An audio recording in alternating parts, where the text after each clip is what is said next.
Yung pinakabago sa kanya, yan. So tapos na tayo kay gesture, kay voice, si twist to shoot. Ito ang pinaka-convenient talaga sa lahat. So gumagana yan, mapa-video, mapa-photo.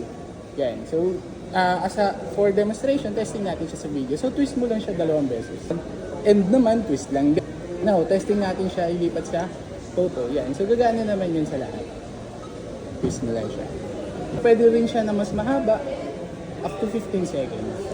And, pero itong yan, mapapansin mo, enough natin. Pero as long as gagamit kasi tayo ng gesture, naka-default siya sa 3 seconds. Ayun yung parang enough time na ibaba yung kamay or mag-pose. And so yung mga susunod naman yan is wala na. Testing natin yung twist to shoot na din.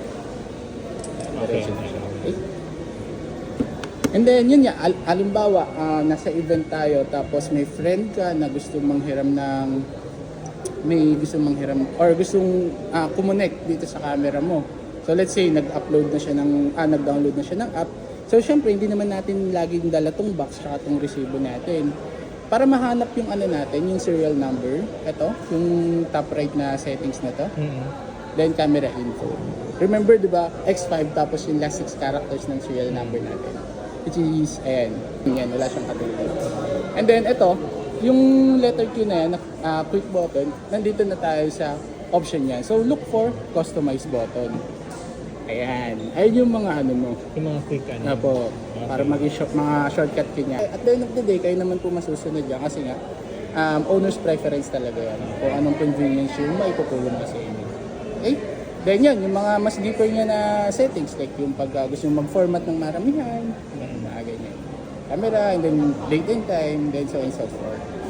And next naman natin, dito sa kanan, auto and manual. So, ayun yung parang sa mga DSLR, SO, shutter.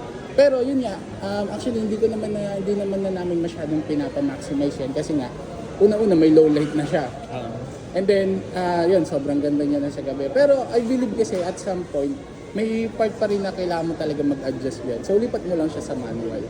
Yan. So, anong pa rin naman to, yung part na to is situational naman siya. Siyempre, sa bundok, wala namang mga post. Manual ka na. Tapos, at ito usually ang i-adjust mo yung ISO.